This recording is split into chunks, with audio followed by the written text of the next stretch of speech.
একদিকে মিরপুর শেরেবাংলার আউটফিল্ড রীতিমতো সুন্দর করে সাজিয়ে তোলা হচ্ছে, ঘাস কেটে সেগুলোকে গুছিয়ে রাখা হচ্ছে। আর একটা পাশে আন্ডার-17, আন্ডার-19, আন্ডার-23 তিনটা দলেরই প্র্যাকটিস সেশন চলছে। এ যেন একটা দেখার মতো দৃশ্য। হয়তোবা আপনারা কিংবা আমরা অনেকেই এই ক্রিকেটারদেরকে সবাইকে চিনব না।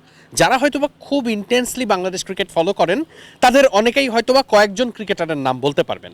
তাছাড়া এই যুব দলে অনূর্ধ্ব-19 নতুন দলে কারা আছেন কিংবা অনূর্ধ্ব-17 দলে কারা আছেন তাদেরকে আমরা কেউই কিন্তু সেভাবে চিনতে পারবো না। কিন্তু সবাইকেই আমরা এক ছাদের নিচে, এক প্ল্যাটফর্মের নিচে প্র্যাকটিস করতে দেখছি, কারণ আগামীকাল থেকে শুরু হতে যাচ্ছে জিডি কাপ। আর এই জিডি কাপকে সামনে রেখে যে আবহটা এখন বিসিবিতে আছে সেটা অনেকটাই যেন ইন্টারন্যাশনাল সেই সিরিজের মতো করে।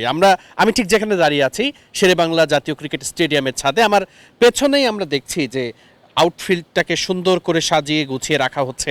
ঠিক আমরা প্রত্যেকটা আন্তর্জাতিক সিরিজের আগে যেমনটা দেখি যে আউটফিল্ড একদম সাজানো হয়, সেটাকে ক্যামেরাতে দেখতে যাতে সুন্দর লাগে, ঠিক এরকম একটা আবহ তৈরি করা হচ্ছে।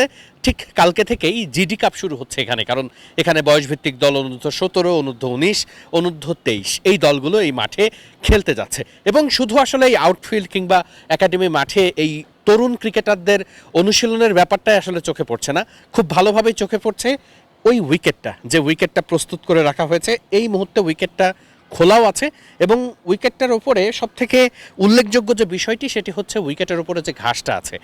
এই ধরনের উইকেট সচরাচর আমরা সবসময় এক্সপেক্ট করি। আমি গতকালকেও একটা ভিডিওতে বলেছি একই কথা, যে উইকেটটার যে প্রস্তুতি চলছে সেখানে আমরা দেখছি যে প্রচুর ঘাস আছে, অর্থাৎ খুব কম্পিটিটিভ একটা উইকেট, যেটা আমরা সবসময় বলি যে সেনা কান্ট্রি অর্থাৎ south Africa, England, New Zealand, Australia এই ধরনের দেশগুলোতে খেলতে হলে, ভালো করতে হলে বাংলাদেশকে নিজেদের ঘরের মাঠে ভালো উইকেটে খেলতে হবে, বিশেষ করে এই ঘরোয়া ক্রিকেটের ম্যাচগুলোতে। জিডি কাপ ঠিক তেমনই একটা টুর্নামেন্ট এবং সেই টুর্নামেন্টের সেই দিকটাকে গুরুত্বপূর্ণ করে দেখা হচ্ছে এবং ক্রিকেটাররা যাতে খুব কম্পিটিটিভ একটা টুর্নামেন্ট খেলতে পারেন, তারা যাতে ওই কম্পিটিটিভ একটা টুর্নামেন্টের আবহ পান, সে কারণে যা দরকার সব কিছুই করা হচ্ছে। এবং খুব স্বাভাবিকভাবেই যেই ক্রিকেটাররা এখন প্র্যাকটিস করছেন তারা নিশ্চয়ই নিজেদের সর্বোচ্চটাই উগরে দিতে চাইবেন, কারণ তারা জানেন যে এখানে ভালো করলে লাইমলাইটে আসার সুযোগ আছে, এখানে ভালো করলে আলাদা করে তাকে চেনানোর সুযোগ আছে।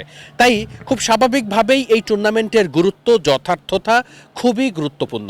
এবং এই টুর্নামেন্ট যদি প্রতি বছর এগিয়ে যেতে থাকে তাহলে আমরা প্রত্যেক বছরই নতুন 2-3জন করে হলেও কিছু প্রমিজিং ক্রিকেটারকে দেখতে পারবো, যারা যে কোনো সময় জাতীয় দলের জন্য বড় প্রসপেক্ট হয়ে উঠতে পারেন।